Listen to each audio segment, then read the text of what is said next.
தத்துவம் கொடுத்த விட மிக முக்கியமாக நம்ம இளைஞர்கிட்ட கொண்டு போய் சேர்க்க வேண்டியது என்னன்னா இந்த புகைப்படம். எல்லாரும் சேர்ந்து ஒருத்தர் வர்றாங்க.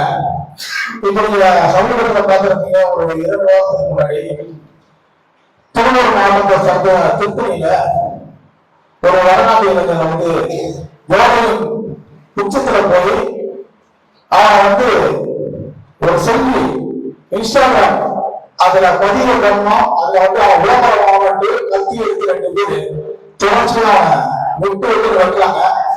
அதுல ஒரு கத்தி கீழே திருப்பி இன்னொரு கத்தி அவன் வைக்கிறான். அந்த கத்தி அந்த அளவுக்கு சார்பு இல்லை, இல்லைன்னா அவன் இருக்கும். கிட்டத்தட்ட ஒரு 20 மேல வைக்கலாம். இதுக்கு காரணம் பாத்தீங்கன்னா தமிழகத்துல போதை காலத்தோட பயங்கரமா இருக்கு. அது கட்டாயமா இருக்கும். மற்ற எல்லா போதையும் சர்வசாதாரணமா கிடைக்கிற சூழ்நிலை தமிழ்நாட்டுல தொடர்ச்சியா அது வருது. இதை அவங்க நம்ம திருத்த முடியுமான்னு திருத்த முடியாது.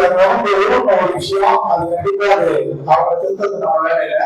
ஆனா நம்ம குழந்தைங்க ஸ்கூல்ல படிக்கிறாங்க, கல்லூரிக்கு படிக்கிறாங்க, அவங்களுக்கு இன்றைக்கு இது போன்ற கலாச்சாரம் இருக்கிறத வெளிப்படையா பேசி அவங்களை ஒரு முக்கியமா இருக்கு. இன்டர்நேஷனல் பாஸ் அவன் இன்டர்நேஷனல் ரோடு வந்துச்சு.